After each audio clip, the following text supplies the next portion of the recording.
Gente, vamos lá para Brasília, né? Em meio a esse impasse político entre governo e Congresso Nacional, envolvendo a prorrogação ou não da desoneração da folha de pagamentos, o presidente Lula está reunido neste momento com o presidente do Senado, do Congresso Nacional, Rodrigo Pacheco. E de Brasília, quem traz essas informações é o nosso repórter Pedro Teixeira, trazendo os últimos detalhes. Boa noite, Pedro. Tudo bem, Caio? Boa noite para você, boa noite para todo mundo que nos acompanha aqui no WW.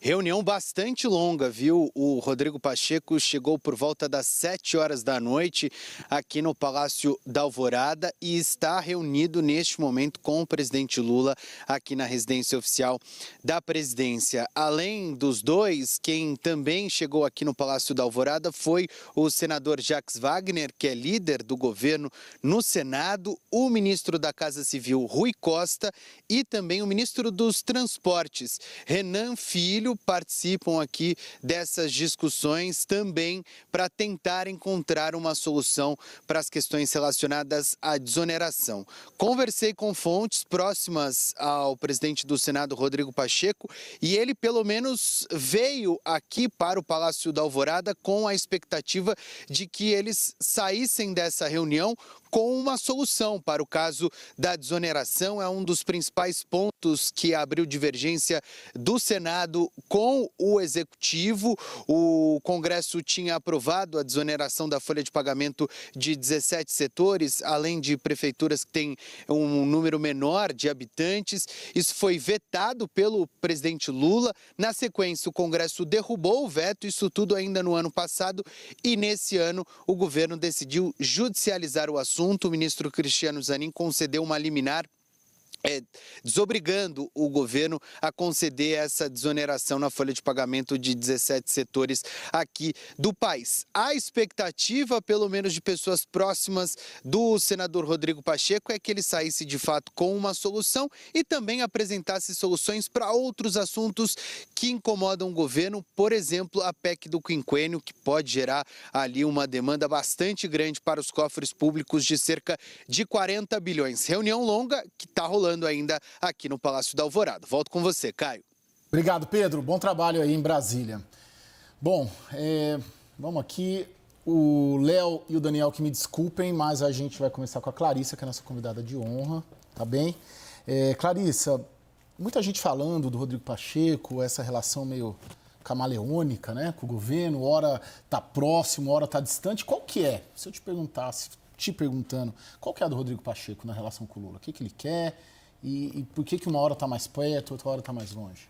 Bom, primeira coisa é que a gente tem que entender o grau de complexidade da vida política de Rodrigo Pacheco, do partido no qual ele se insere, o PSD, e da relação desse partido com o governo do presidente Lula. Então, quando a gente fala de Rodrigo Pacheco, ele próprio tem pretensões eleitorais. A gente sabe que ele tem a intenção de disputar o governo de Minas Gerais, por exemplo. Então, isso automaticamente o aproxima do governo Lula, porque pode ser aí uma transferência de votos muito relevante, um apoio muito relevante. Isso é um primeiro ponto que explica a proximidade, a relação positiva que se formou ali no decorrer desse primeiro ano e meio de mandato. Mas tem também o interesse dele em fazer o seu sucessor na presidência da Câmara. E ali tem uma bateção de cabeça, ele precisa agradar os senadores, todos os senadores, não só os senadores governistas. Então ele precisa fazer um aceno para essa turma também. E para completar no meio disso tudo, tem o fator trazido pelo próprio governo Lula, que andou deixando Rodrigo Pacheco meio descontente, com certa dose de razão. E aí eu trago um bastidor interessante sobre o que a gente viu acontecer nas últimas semanas.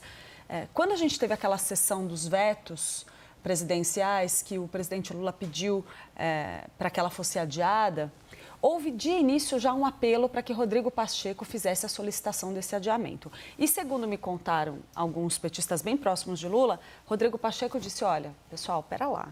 Eu já pedi esse adiamento da outra vez. Dá para vocês passarem essa bola lá para a Câmara? Porque, para mim, pega mal com a minha base no Senado. Ah, tá bom, não, pode deixar, a gente vai conversar com o Arthur Lira. O Arthur Lira não queria nem saber da ideia e resistiu até o final. Então, Rodrigo Pacheco precisou ir lá e falar, tá bom, vai, vou tomar mais uma pelo time. Tomou. Aí, na sequência, vem a notícia de que o governo ingressou no Supremo Tribunal Federal pedindo para derrubar a desoneração da Folha sem avisar Rodrigo Pacheco, sem negociar, sem dialogar com o presidente do Senado. Então, aquilo azedou o clima. Então, não é que o movimento atual de Rodrigo Pacheco é tão contraditório. Ele está reagindo a uma facadinha nas costas que ele tomou do próprio governo Lula. Sim. Léo, o que a Clarissa coloca é meio que um Rodrigo Pacheco equilibrista, né? Entre a base dele interna, ele quer fazer o sucessor, a presidência do Senado, o presidente da CCJ, Davi Alcolumbre, mas também o projeto político dele em Minas Gerais é muito levado em conta, né? Ele já esteve, de certa maneira indireta, ali no palanque de Lula em 22 no Estado. Você observa como essa relação e se tem um ajuste. Essa reunião que o Pedro Teixeira relata, o Pedro Teixeira está lá, inclusive, na frente do Palácio da Alvorada, pode sair o quê daí? Olha, Caio, eu vou tentar fazer uma análise como se eu fosse um mineiro, né? Sem sobrar e sem faltar, né? Como o pessoal diz.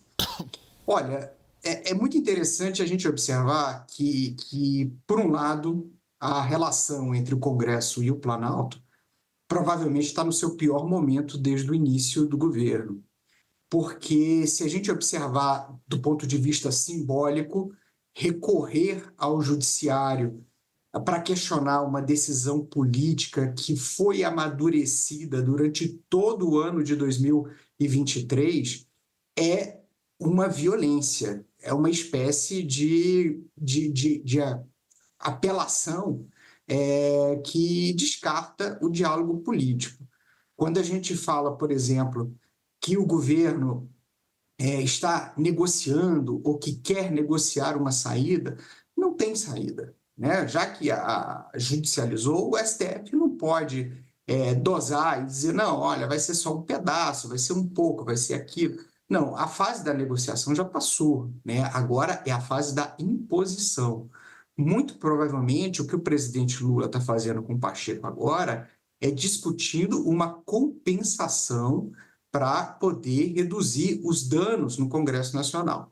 Agora, por outro lado, isso não significa necessariamente que a gente vai ver um rompimento entre o Congresso e o Planalto. Por quê? Porque esse modelo de governo fraco e Congresso forte interessa muito aos parlamentares, né? Tanto o Pacheco quanto o Arthur Lira, os líderes ali do colégio, eles têm obtido as posições dentro do Executivo, têm votado do jeito que querem e, além disso, têm conseguido aprovar seus próprios interesses. Então, também não existe, por parte do Congresso Nacional, a intenção de fazer uma ruptura, de criar um impasse mais drástico, mesmo que a relação esteja no seu momento de desconfiança mais difícil desde o início da administração Lula. O Léo coloca essa questão da desoneração, uma possível compensação, em que temos que o Lula é que convidou o Pacheco. O que o Lula tem para oferecer e o Pacheco também nesse encontro?